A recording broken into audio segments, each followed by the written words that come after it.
Hi, welcome to another council meeting recap. This recap is for the meeting from last night, March 10th. The meeting started with a appointment to the Park and Tree Committee. There are several committee openings, so contact our city recorder, Sammy Egbert, if you're interested in serving on any of our committees. The Park and Tree Committee now is full with the appointment last night. Next item on the agenda, which was the primary agenda item for the evening, is the first reading of an ordinance that creates a public safety support fee. This is a fee and a funding dilemma that the council has been working on for nearly 2 years. There was a revenue option subcommittee of the council that has been meeting for over a year to look at both immediate funding requirements that we need for our utility operations, for our street fund, our water fund, and our wastewater fund. And the second phase, which resulted in the parks maintenance fee from last year, and then now a public safety support fee. Both of those are to address the revenue shortfalls that the city is experiencing in the general fund, which is separate from our utility funds. Money from utilities cannot be used in the general fund. And the general fund is the primary fund that supports our public safety, our planning and building, and some general administration expenses. And the first reading was approved unanimously by council. The second reading will be on the April 14th meeting. That will establish the legal ability and authority to impose the fee, and then a separate resolution in April will set the fee amount.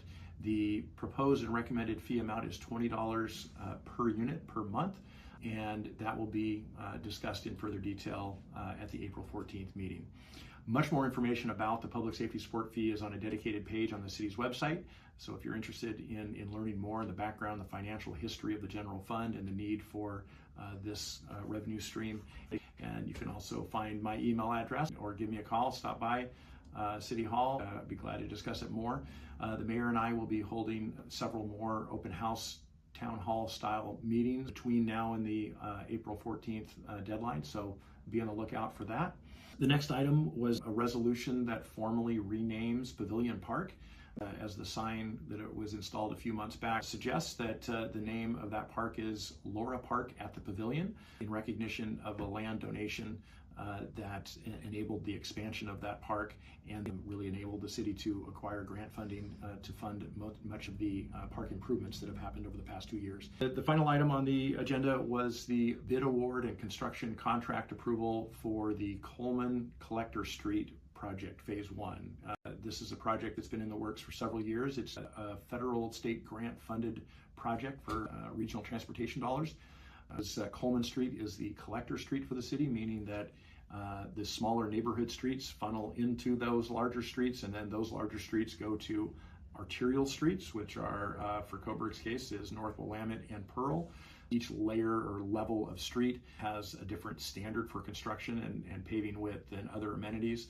The Coleman Street will be upgraded over this summer. It'll include some storm drainage improvements, sidewalk on the west side, and also a marked pedestrian crossing crossing Pearl Street from North Coleman to South Coleman, which was an added feature that the Transportation Safety Ad Hoc Committee recommended. Council approved that. The bid award was competitively bid, 13 respondents, which is a great number, and came in very competitively priced compared to our engineer estimates. So pleased with the price point of the construction, and more information to come on the actual construction activity timelines and temporary closures that will happen throughout portions of the summer.